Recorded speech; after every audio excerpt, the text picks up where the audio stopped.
Hi guys, അസ്സലാമലൈക്കും. എല്ലാവരും സുഖമായിട്ടിരിക്കുന്നെന്ന് വിശ്വസിക്കുന്നു. പിന്നെ മക്കളൊന്നുമില്ല ഗായ്സ്, കണ്ടോ? ഉണ്ടെങ്കിൽ വീടിനെ മറച്ച് വെച്ച് 10 ദിവസം അവധിയായിരുന്നു ഗായ്സ്.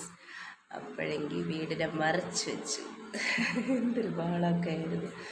അത് സ്കൂൾ തുറന്നപ്പോൾ പോയതേ ഉള്ളൂ. പിന്നെ എന്താ, പിന്നെ ഒരു സംഭവം കാണിച്ചില്ലേ,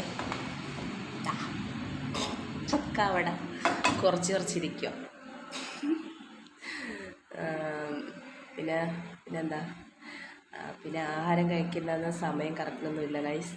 എപ്പോഴെങ്കിലൊക്കെ കഴിക്കും.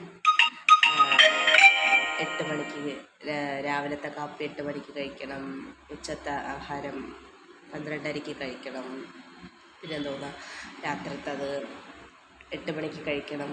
അങ്ങനെയൊക്കെ ഡോക്ടർ പറയുന്നത്. എനിക്ക് പക്ഷേ അങ്ങനത്തെ സമയമൊന്നുമില്ല. എപ്പോഴെങ്കിലൊക്കെ കഴിക്കും. വിശപ്പ് വരുമ്പോൾ കഴിക്കും ഗൈസ്. അപ്പോൾ രാവിലെ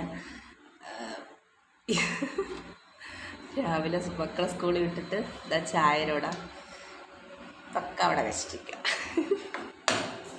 പിന്നെ കുറച്ച് ശീലങ്ങളുണ്ട്, അതൊക്കെ മാറ്റിയെടുക്കണം ഗൈസ്.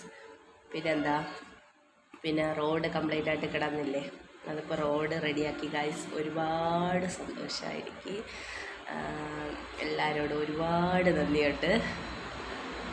ആദ്യം നന്നാക്കുന്നതെന്നല്ലേ പറഞ്ഞത്, പിന്നെ ഈ ഇടയ്ക്കായിട്ട് നിർത്തി വെച്ചായിരുന്നു. അപ്പോൾ ഞാൻ വിചാരിച്ച് നിർത്തിയോ എന്ന് പറഞ്ഞിട്ട് അങ്ങനെ നോക്കിയപ്പോൾ ഇപ്പോൾ റോഡ് റോഡ് ഇപ്പോൾ റെഡിയാക്കി. ഇനി അങ്ങോട്ടേ ഞാൻ പോവുകയാണെങ്കിൽ ആ റോഡ് ഞാൻ നിങ്ങൾക്ക് എടുത്ത് കാണിച്ചു തരാമേ ഗൈസ്. വേറെ ഒന്നുമില്ല. ബൈ.